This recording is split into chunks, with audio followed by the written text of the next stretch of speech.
अस्सलाम वालेकुम students, IT project management के लेक्चर में वेलकम। आज हम मिड के बाद के जो कोर्सेज हैं वो डिस्कस करेंगे। सबसे पहला लेक्चर है हमारा आज मिड के बाद का।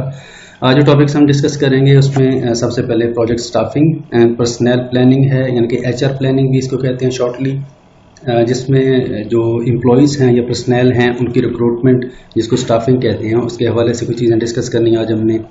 इसके अलावा दूसरा टॉपिक है software project team and team structure.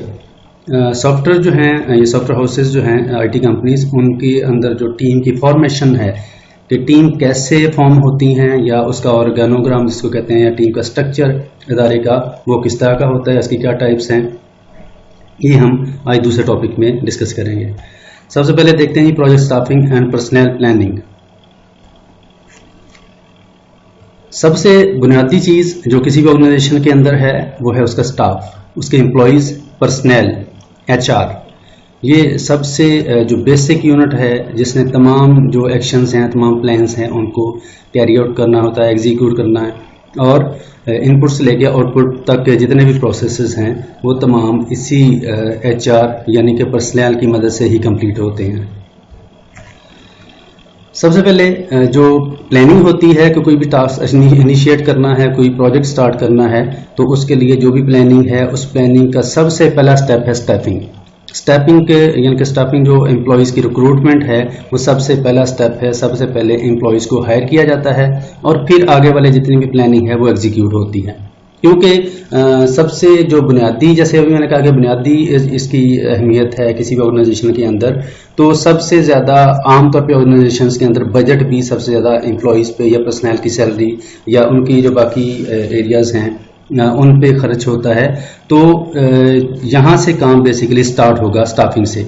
Once the project plan is estimated and the effort and schedule of various phases and functions are known, staff requirements can be achieved. जैसे ही plan बन जाएगा, estimates बन जाएंगे, तो सबसे पहला काम जो है वो स्टाफिंग का है, रिक्रूटमेंट का है। Personnel planning deals with staffing.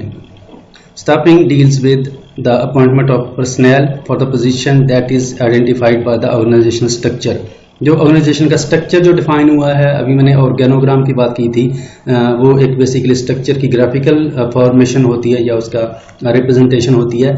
Organogram में एक ट्री के फॉर्मेट में ऑर्गेनाइजेशन का स्ट्रक्चर बनाया जाता है, जिसमें सबसे टॉप पे जो उसका बेस है वो उस अदारे का सरबराह होता है। उसके नीचे फर्दर अगर जो उसके डायरेक्टर्स होंगे या जो भी लोग हैं उसके साथ अटैच उनकी हायरार्की आएगी।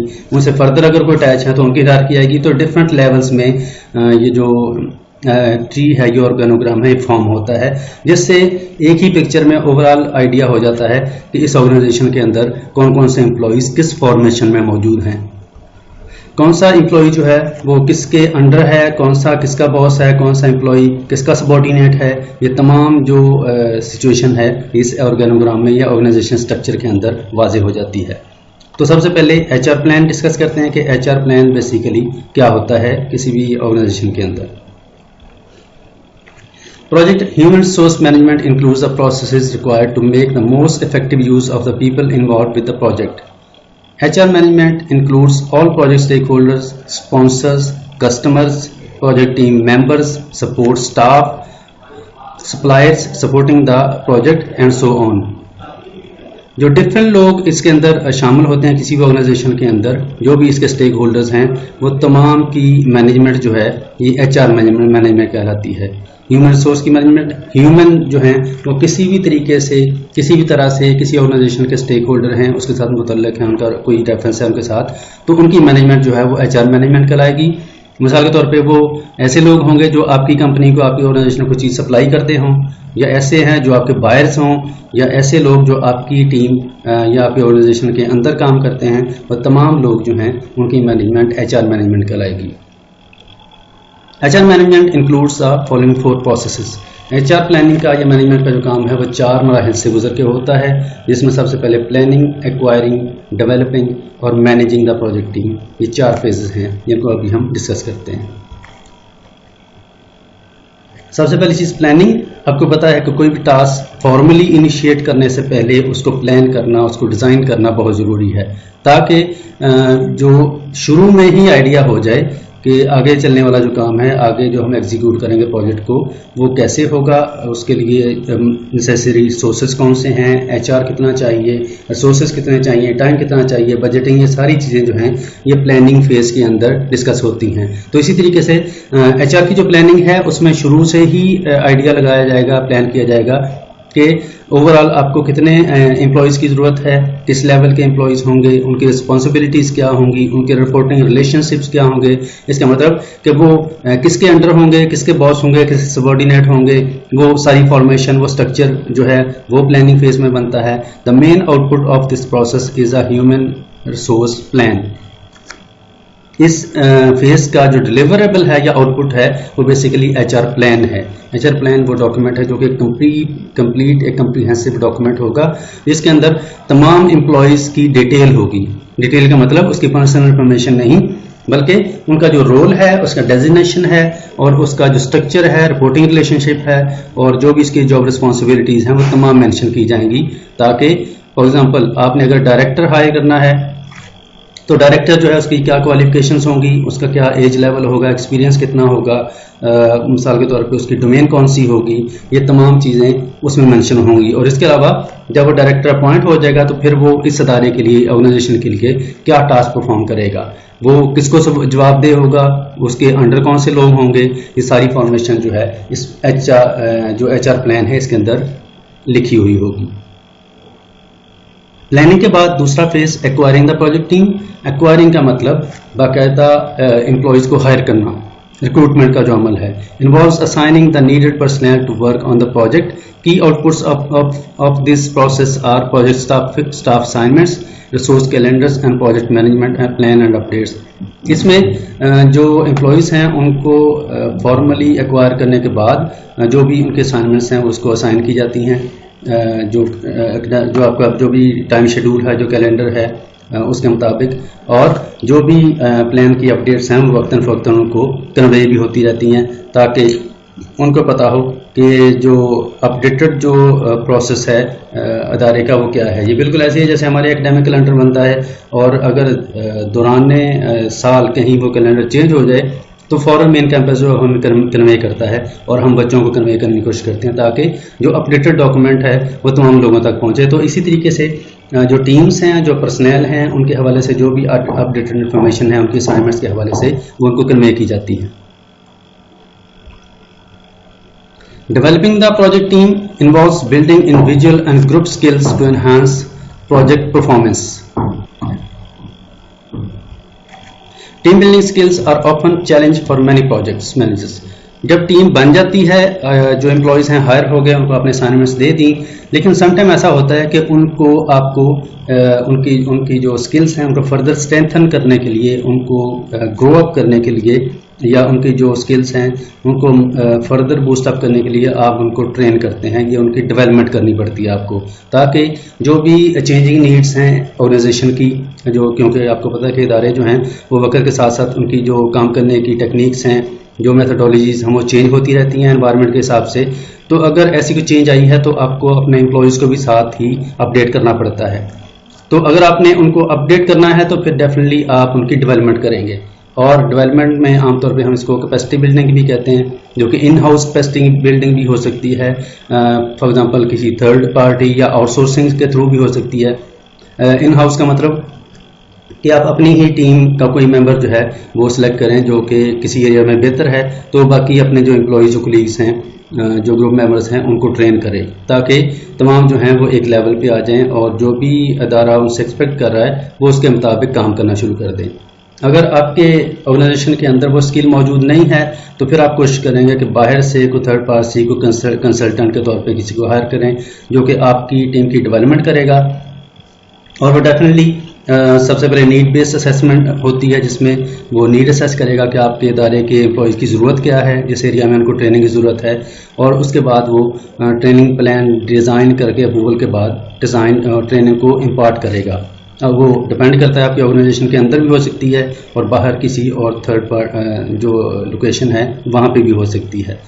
और अगर आप कंसल्टेंट के थ्रू करते हैं तो फिर थोड़ा सा प्रोसेस लंबा है, उस कंसल्टेंट्स की हायरिंग, उसके एसओपीज डिज़ाइन करना, और फिर अगर उसने काम करवा दिया तो उसको फिर गेज या चेक करना, ऑडिट करना कि जो कंसल्टेंट है उसने कैसा काम किया है। फोर्थ प्रोसेस एचआर प्लानिंग का या एचआर मैनेजमेंट का, मैनेजिंग द प्रोजेक्ट टीम।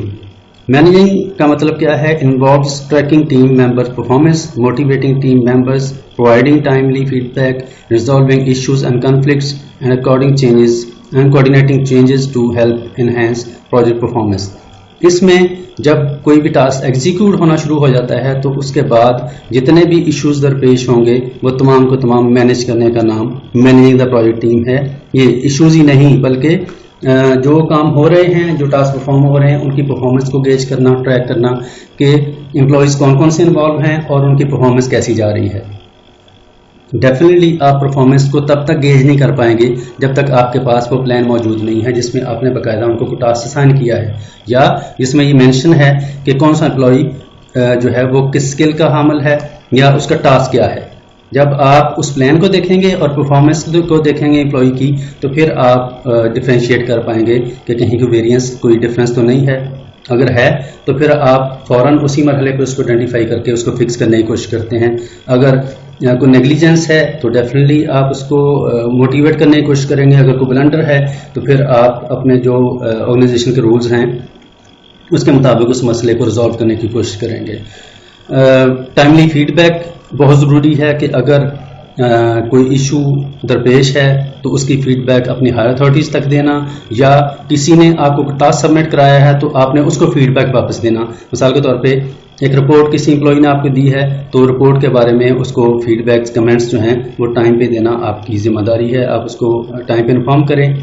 अगर उसमें कोई मिस्टेक है, कमी बेशी है, ताकि वो उसको रिजॉल्व कर ले, ठीक कर ले।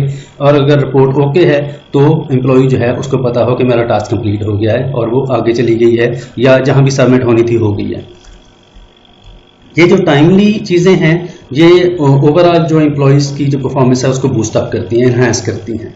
इसके अलावा टाइम पे अगर कोई इशू दरपेश है किसी भी एम्प्लॉय को, किसी भी स्टेक होल्डर को, तो उसको रिजॉल्व करना, उस इन कॉन्फ्लिक्ट को अंडरस्टैंड करने के बाद उसके जो भी मुनासिब मेजर्स हैं उसके लिए वो लेना, ये भी मैनेजिंग द प्रोजेक्ट टीम के अंदर आता है। Outputs of this process include change request, project management plan updates. अब होता ही है कि जब भी कोई इशू होगा, कोई मसला होगा, तो आप कोई ना कोई एक्शन लेंगे उसके खिलाफ, उसके लिए या उसके खिलाफ, जैसे कि आप मुनासिब समझें। तो इसके लिए आपको पॉसिबल है कि अगर कोई मिसाल के तौर पे काम सही नहीं हो रहा, आपको प्लान को चेंज करने की ज़रूरत पड़ने वाली है, तो डेफिनेटली आप प्लान को उस मौके पे चेंज भी कर सकते हैं और करते भी हैं। उसकी रिक्वेस्ट आप बाकायदा तौर पे भेज सकते हैं। प्लान जो है वो एक प्रपोज्ड एक डॉक्यूमेंट होता है या उसकी एस्टिमेशन होती है। समटाइम जब एग्जीक्यूशन होती है तो उसमें वेरिएशन आ जाती है। अगर आप फील करते हैं कि जो एग्जीक्यूशन है उसमें डिफरेंस आ रहा है और प्लान को चेंज करने की, अपडेट करने की ज़रूरत हो, तो डेफिनेटली जो चेंज रिक्वेस्ट है वो जाती है, प्लान भी चेंज हो जाता है। प्रोजेक्ट मैनेजमेंट प्लान जो है उसको अपडेट करना पड़ेगा चेंज रिक्वेस्ट के मुताबिक। प्रोजेक्ट डॉक्यूमेंट्स जो हैं वो अपडेट हो सकते हैं। किसी भी मरहले पे आप फील करते हैं कि बजट एलोकेशन फॉर एग्जांपल किसी भी टास्क के लिए इतनी हुई थी, लेकिन अब एक्चुअली ज़रूरत इतनी है जो कि पहले गलती से लिखी गई थी, तो डेफिनेटली ऐसी जो डॉक्यूमेंटेशन है वो फिर उसको भी अपडेट करना पड़ेगा। तो ये डिफरेंट तरह की अपडेट्स हैं जो कि मैनेजिंग द प्रोजेक्ट टीम जो फेज़ है इसके दौरान आपको दरपेश आ सकती हैं बीइंग ए प्रोजेक्ट मैनेजर।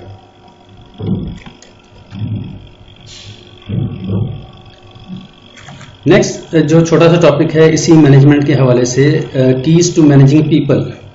जो एम्प्लॉयज़ हैं उनको मैनेज करने के हवाले से आपको थोड़ा सा उनकी साइकोलॉजिकल जो नीड्स हैं, फिजियोलॉजिकल नीड्स हैं, उनको थोड़ा सा आपको अंडरस्टैंड करने की ज़रूरत पड़ सकती है।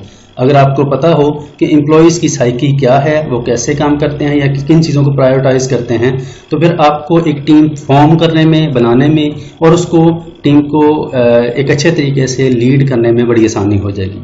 इसके हवाले से Maslow's hierarchy of needs and motivation जो है वो लिटरेचर के अंदर मौजूद है, जो कि आपको फैसिलिटेट करती है कि आप अपने एम्प्लॉयज़ की साइकोलॉजी को थोड़ा सा अंडरस्टैंड कर लें ताकि आपके लिए आसानी हो जाए उनको मोटिवेट करना, उनको लीड करना या एग्जीक्यूशन करना। Maslow's hierarchy of needs is a theory proposed by Abraham Maslow in his 1943 paper, A Theory of Human Motivation. Abraham Maslow एक ऑथर है जिसने एक थ्योरी पेश की थी, एक रिसर्च पेपर पेश किया था 1943 के अंदर। मैस्लो की जो थ्योरी है वो एक मोटिवेशनल थ्योरी, एक मॉडल है बेसिकली, जो कि 5 टियर मॉडल है, जो कि है ह्यूमन नीड्स के ऊपर। ह्यूमन नीड्स जो हैं वो किस तरह की होती हैं उसके बारे में उन्होंने एक मॉडल प्रपोज किया है। अगर हम उस मॉडल को थोड़ा सा अंडरस्टैंड करेंगे तो हमारे लिए एम्प्लॉयज़ की जो साइकी है उसको समझना थोड़ा आसान हो जाएगा। अभी हम देखते हैं कि ये मॉडल क्या है। ये पिक्चर आपको सामने नजर आ रही है, ये है जी मैस्लो की हायरार्की ऑफ नीड्स, जिसमें एक पिरामिड की सूरत में 5 लेवल्स दिए हुए हैं। ये लेवल्स जो हैं ये बेसिकली किसी भी एम्प्लॉय की नीड्स हैं। बेसिकली सबसे नीचे नंबर 1 पे जो नीड है वो सबसे अहम या बुनियादी अहमियत की हामिल है, और जैसे जैसे ये लेवल ऊपर जाता जाएगा उस कदर ही उसकी जो प्रायोरिटी है, जो नीड है, वो मिसाल के तौर पे उसकी जो प्रायोरिटी है वो उसमें फ़र्क आना शुरू हो जाएगा। मिसाल के तौर पे होता यह कि जब एक एम्प्लॉई किसी भी ऑर्गेनाइजेशन के अंदर रिक्रूट होने के लिए या अपॉइंटमेंट के लिए जाता है तो वो सबसे पहले इस चीज़ को ध्यान में रखता है कि जो उसकी सबसे बुनियादी ज़रूरियात हैं वो है उसका खाना पीना, और इस तरह की जो चीज़ें हैं वो क्या वहाँ पूरी हो रही कि नहीं हो रही। अगर ऐसा है तो फिर वो सबसे ज़्यादा प्रेफर करेगा उसको, यानी कि ये सबसे बुनियादी अहमियत की हामिल है ये चीज़। तो मिसाल के तौर पे एक ऐसा एनवायरनमेंट है जहाँ आप सुबह से लेकर शाम तक आपने 8-9 घंटे या 12 घंटे काम करना है, जबकि आपको आपकी जो जिस्मानी ज़रूरत है खाना पीना वो उसका बिल्कुल कोई बंदोबस्त नहीं है। ना आप खा सकते हैं कुछ, ना कुछ बाहर से ला सकते हैं, और बड़ी रिस्ट्रिक्शन है वहाँ पे। तो डेफिनेटली आप फील करेंगे कि ये यहाँ पे काम करना पॉसिबल नहीं है। तो फिजियोलॉजिकल नीड जो है वो सबसे पहले है, सबसे बुनियादी अहमियत है उसकी। इसके बाद जो दूसरा लेवल है वो है सेफ्टी। किसी भी वर्क एनवायरनमेंट के अंदर जो सेफ एनवायरनमेंट है उसको भी एम्प्लॉय बहुत अहमियत देता है कि किसी ऑर्गेनाइजेशन के अंदर वो कितना सेफ है काम करने के दौरान, उसकी जान को कोई खतरा तो नहीं है, या कोई हादसे का खतरा या कोई चांसेस तो नहीं है उसके। आपको पता है कि बहुत सारी फैक्ट्रीज ऐसी होती हैं जहाँ पे काम के दौरान हादसे हो जाते हैं, जैसे कि स्टील की इंडस्ट्री है या इस तरह की चीज़ें, वहाँ पे हादसे हो जाते हैं, बहुत सारी मिसहैप्स होती हैं। तो ऐसी जगहों पे फिर मजबूरन लोग काम करते हैं जहाँ उनको खतरा हो कि हमारा जो है वो कोई हादसा हमारे साथ हो सकता है, मिसहैप हो सकती है। इसके अलावा सोशल नीड्स हैं तीसरे लेवल पे किसी भी एम्प्लॉय की, कि वो चाहता है कि उसको उसका जो काम है उसको एक्सेप्टेंस मिले, उसको इर्द गिर्द जो उसके एम्प्लॉयज़ हैं वो उसको रिकग्नाइज करें, या उसकी अफेक्शन हो या उसके साथ दूसरों की उसके साथ, या उसकी एसोसिएशन जो है वो डेवलप होनी चाहिए। अगर आप ऐसे फील करें कि तमाम एम्प्लॉयज़ जो हैं उनका एक ग्रुप है और आप जो हैं वो बिल्कुल एक साइड पे हैं, आपको कोई लिफ्ट नहीं कराता, तो ऐसे एनवायरनमेंट के अंदर आप ज़्यादा देर नहीं रह सकेंगे। आप फील करेंगे कि यार ये इसमें कोई इशू है। फॉर एग्जांपल तमाम एम्प्लॉयज़ जो हैं वो बाकी तो इकट्ठे उठते बैठते हैं, टीम्स की सूरत में मीटिंग्स करते हैं, सारा कुछ करते हैं, शेयरिंग करते हैं, लेकिन मैं बिल्कुल उनके सेपरेट हूँ या मुझे वो लिफ्ट नहीं कराते, तो इसका मतलब है कि आप अब मेंटली स्ट्रेस में जाना शुरू हो जाएंगे। और ये चीज़ जो है वो ना सिर्फ आपकी पर्सनल लाइफ बल्कि जो आपकी प्रोफेशनल लाइफ है जो इस काम के लिए आप इदारे के अंदर मौजूद हैं वो उस पर असरअंदाज होना शुरू हो जाएगी। 4th level steam.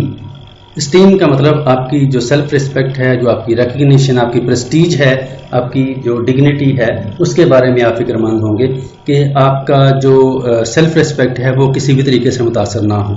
आपको बहुत अच्छा एनवायरनमेंट है ऑर्गेनाइजेशन के अंदर, खाना भी मिलता है, सेफ भी है, सोशल लाइफ भी बेहतर है, लेकिन जो बॉस है वो जनाब छोटी सी गलती पे आपको धमकियां देना शुरू कर दे, गाली गलौज शुरू कर दे, या ऐसा रवैया या ऐसे जो वर्ड्स यूज़ करे जो कि आप फील करें कि जो ह्यूमिलेशन होती है जिससे आपकी, तो अगर ऐसा एक आध दफ़ा आपके साथ होगा तो फिर आप कोशिश करेंगे कि यार नहीं, नेक्स्ट टाइम जो है मैं फिर या तो ऐसे जो ऑर्गेनाइजेशन है उससे दूर रहूं, या फिर जल्दी कोशिश करेंगे कि कहीं और मुझे जॉब मिल जाए तो मैं यहाँ से निकलूँ।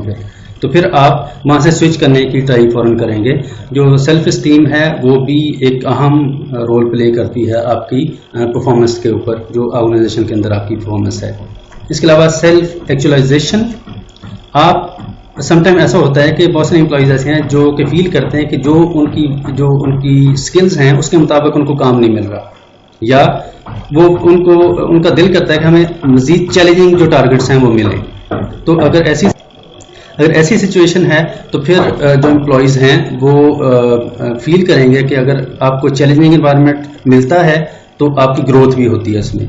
लेकिन एक ऐसा एम्प्लॉई है जिसकी स्किल्स बहुत अच्छी हैं लेकिन उसको ट्रेडिशनल सा काम मिल रहा है और वो सारा दिन काम करने के बाद फील करता है कि नहीं यार मेरा तो टाइम जो है वेस्ट हो रहा है, यहाँ पे इस ऑर्गेनाइजेशन के मेरे अंदर जो स्किल्स हैं वो वेस्ट हो रही हैं, तो फिर भी वो कोशिश करेगा कि आप हो सकता है वो इस ऑर्गेनाइजेशन से स्विच कर जाए। तो ये थी 5 बेसिक नीड्स जो ह्यूमन की होती हैं किसी भी ऑर्गेनाइजेशन के हवाले से। अगर आप बीइंग ए प्रोजेक्ट मैनेजर इन तमाम चीज़ों को अंडरस्टैंड करते हैं तो और उनका ख्याल रखते हैं तो फिर डेफिनेटली आप एक अच्छी टीम बनाने में कामयाब हो जाएंगे, क्योंकि जो एम्प्लॉयज़ हैं वो इन तमाम चीज़ों को ज़हन में रखेंगे। अगर मैनेजमेंट साइंसेज जो है और सॉरी मैनेजमेंट जो टॉप मैनेजमेंट है किसी भी ऑर्गेनाइजेशन की वो इन चीज़ों को कंसिडर करती है, इन पे कंटिन्यूसली फोकस करती है, तो फिर जो अच्छे एम्प्लॉयज़ हैं वो कभी भी आपके ऑर्गेनाइजेशन को छोड़ के नहीं जाएंगे। दूसरा हमारा टॉपिक आज का software project team and team structure. Different तरह के ऑर्गेनाइजेशंस अवेलेबल हैं, उनके डिफरेंट तरह के टास्क हैं, उनकी डिफरेंट तरह की नीड्स हैं, बिजनेसेस हैं। इन तमाम चीज़ों को ध्यान में रखते हुए ऑर्गेनाइजेशंस का स्ट्रक्चर बनता है। जो स्ट्रक्चर है, जो उसका ऑर्गेनोग्राम है, वो ये चीज़ शो करता है कि इस ऑर्गेनाइजेशन के अंदर जो रिलेशनशिप है, वर्किंग रिलेशनशिप, वो किस तरह का है, एम्प्लॉयज़ का आपस में रिलेशन किस तरह का है। जो ऑर्गेनोग्राम है वो बेसिकली जो आपकी बिजनेस को एग्जीक्यूट करने की हायरार्की है एम्प्लॉयज़ की, वो उसको शो करता है। Team structure addresses the issue of arrangement of individual project teams. जो टीम्स हैं उनको अरेंज करने का जो इश्यूज हैं वो इस टीम स्ट्रक्चर के अंदर डील होते हैं। There are some possible methods in which the different project teams can be organised. There are primarily 3 formal team structures. बहुत सारी और भी स्ट्रक्चर्स होंगे लेकिन प्राइमरीली जो बुनियादी तौर पे 3 स्ट्रक्चर्स अवेलेबल हैं ऑर्गेनाइजेशंस के, जिनके तहत जो टीम्स हैं वो बनती हैं या एम्प्लॉयज़ की फॉर्मेशन होती है। सबसे पहले ईगोलेस और democratic formation, chief programmer formation और तीसरी the mix team organisation formation. ये 3 तरह के स्ट्रक्चर हैं जी। Even several other variations to these structures are possible. Problems of various complexities and sizes often need different team structures for the chief solution. अब होता यह है कि और भी बहुत सारे स्ट्रक्चर्स अवेलेबल होंगे लेकिन डिपेंड करता है कि आपके ऑर्गेनाइजेशन की नीड क्या है, आप उसके मुताबिक इनमें से कोई स्ट्रक्चर जो है उसको फॉलो करेंगे। सबसे पहले जो स्ट्रक्चर जिसको हम डिस्कस करेंगे, जिसके तहत जो टीम्स बनती हैं किसी इदारे के अंदर, उनकी फॉर्मेशन होती है या उनका ऑर्डर या हायरार्की सेट होती है, वो है ईगोलेस और डेमोक्रेटिक टीम। ईगोलेस और डेमोक्रेटिक जैसे नाम से जाहिर है, इसमें तमाम जो ग्रुप मेंबर्स हैं वो एक ही लेवल पे होते हैं। Egoless team consist of a team of fewer programmers. The objective of the group is set by consensus and input from each member is taken for significant decisions. इसमें कुछ लोगों की प्रोग्रामर्स की टीम जो है वो होगी, उसमें से कोई बॉस नहीं है, कोई डिसीजन पावर नहीं है किसी के पास। अगर कोई इशू है, कोई प्लान डिस्कस करना है, तो तमाम जो प्रोग्रामर्स हैं, तमाम टीम मेंबर्स हैं, वो मिल के कंसेंसस के साथ, रायशुमारी के साथ या मिलजुल के डिस्कशन के साथ उस मसले को हल करते हैं और तमाम लोग जो हैं वो तमाम लोगों की इनपुट को अहमियत देते हैं और उनके जो डिसीजंस हैं उनको एक्सेप्ट किया जाता है। Group leadership revolves among the group members. अब इसमें अगर ग्रुप मेंबर बनाना है तो वो कोई फिक्स नहीं है, वो आप किसी भी बंदे को बना सकते हैं उस टीम मेंबर्स में से, और वो रिवॉल्व करता रहेगा। फॉर एग्जांपल 1 माह तक एक बंदा टीम मेंबर के तौर पे काम करेगा, नेक्स्ट मंथ दूसरा बंदा आ जाएगा, फिर नेक्स्ट पे, और ये काम जो है रिवॉल्व होता रहेगा ताकि तमाम लोगों को वो रोल प्ले करने का मौका मिले। Due to its nature egoless teams are consistently known as democratic team. इनको डेमोक्रेटिक टीम भी कहते हैं। The structure allows input from all representatives which can lead to better decisions in various problems. जब आप एक ही बंदे को लीडर बनाएंगे तो डेफिनेटली जो उसकी अंडरस्टैंडिंग है, जो उसकी साइकी है, वो उसके मुताबिक ही डिसीजंस करेगा। लेकिन अगर आपके लीडर बनाने वाला काम जो है इसको रिवॉल्विंग मोड पे ले जाएं, तमाम लोगों को मौका दें, तो हर बंदा अपनी बेहतरीन स्किल्स को यूटिलाइज करने की कोशिश करेगा। हर बंदा फील करेगा कि इस दफ़ा मौका मुझे मिला है तो मैं अपनी बेस्ट इनपुट दूं, ताकि लोग फील करें कि हाँ यार इसके अंदर ये स्किल्स मौजूद है, या फलां बंदे ने टीम्स को बहुत अच्छी तरीके से मैनेज किया है। This suggests that this method is well suited for long-term research type projects that do not have time constraints. ये जो मेथड है, ये स्ट्रक्चर उस वक्त फॉलो किया जाता है जब काम करने के लिए या उसको एग्जीक्यूट करने के लिए आपको टाइम कंस्ट्रेंट आपके पास ज़रूरत नहीं है और आप लंबे अरसे तक काम करते हैं। जैसे किसी प्रोजेक्ट पर रिसर्च करनी है तो रिसर्च डिपेंड करता है कि जब तक आपको कोई आउटपुट या कोई कंक्लूजन नहीं मिलता आप रिसर्च करते रहते हैं।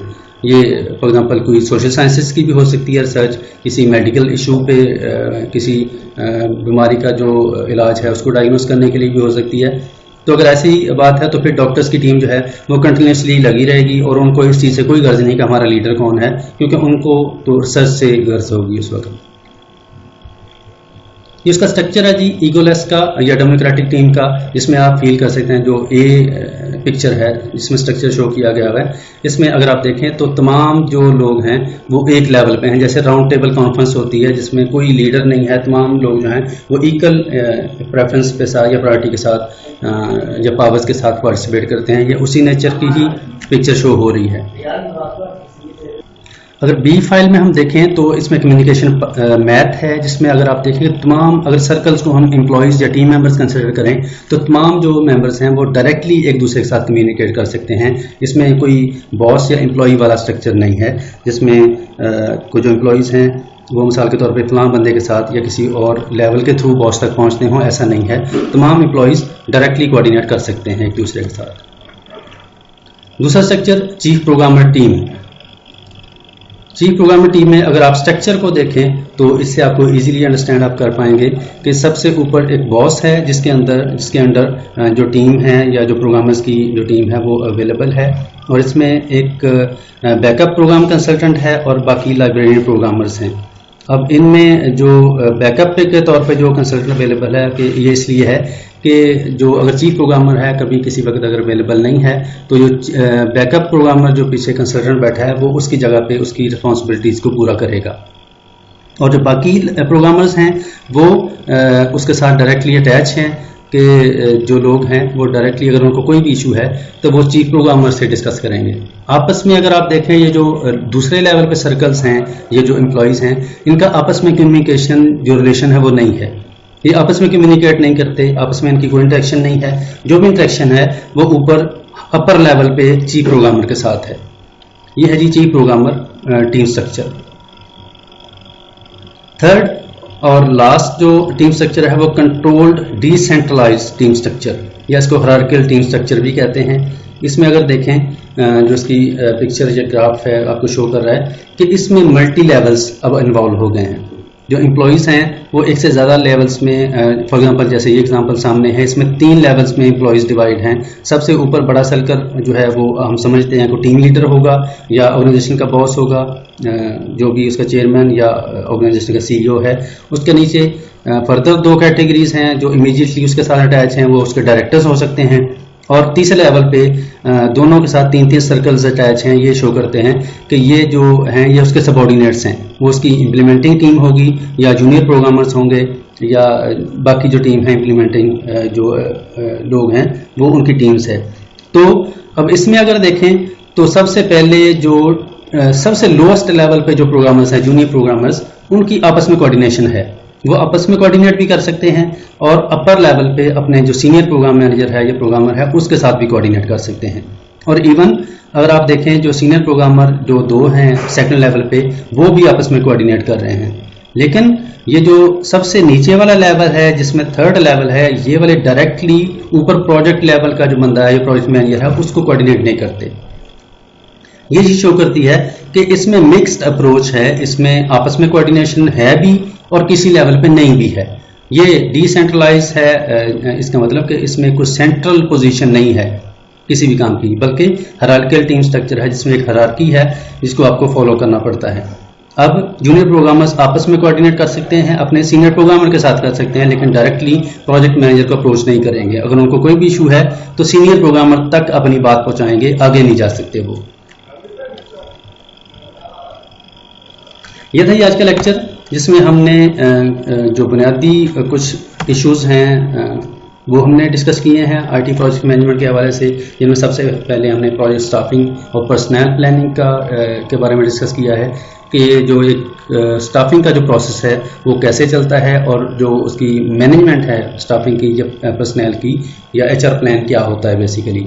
उसके अंदर आपको पता है कि सबसे पहले हम एम्प्लॉयज़ की जो रिक्रूटमेंट है उसको प्लान करते हैं, उसको एग्जीक्यूट करते हैं, बंदे जो हैं या स्टाफिंग उनको अपॉइंटमेंट के बाद उनकी डेवलपमेंट होती है, और डेवलपमेंट के बाद जो भी उनके पास टास्क होते हैं उनको हम कंट्रोल या मॉनिटर या ऑडिट करते हैं। इसके अलावा हमने सॉफ्टवेयर प्रोजेक्ट टीम्स देखी हैं कि टीम्स जो हैं वो किसी भी आईटी कंपनी के अंदर कैसे बनती हैं, कौन से मेथड या टेक्निक्स अवेलेबल हैं, जिसमें हमने कुछ 3 स्ट्रक्चर्स के करीब देखे हैं जो कि हमारी तमाम जो ज़रूरियात हैं किसी भी टीम की उनको पूरा करने में हमें मदद देते हैं। ये जो तीनों स्ट्रक्चर जो हैं ये हमने ब्रीफली डिस्कस किए हैं, जिसमें आपको पता है कि ईगोलेस और डेमोक्रेटिक स्ट्रक्चर है, चीफ प्रोग्रामर स्ट्रक्चर है और मिक्स टीम स्ट्रक्चर है, जिसमें डिफरेंट तरह की वेरिएशंस हैं। माइनर फ़र्क है दोनों में, जिसकी वजह से जो टीम्स का आपस में कोऑर्डिनेशन है या उनका आपस में जो लिंक है, रिलेशनशिप है, वो डिफरेंट है। तो यह था ये आज का लेक्चर। उम्मीद है आपको अच्छे तरीके से समझ आई होगी, लेकिन फिर भी अगर कोई इशू है तो हम लेक्चर के दौरान व्हाट्सएप पे लाइव होंगे, वहाँ पे इंशाल्लाह हम डिस्कस करेंगे। कोई भी इशू है तो वहाँ पे रिजॉल्व हो जाएगा। नेक्स्ट लेक्चर तक इजाज़त दीजिए। अल्लाह हाफिज़।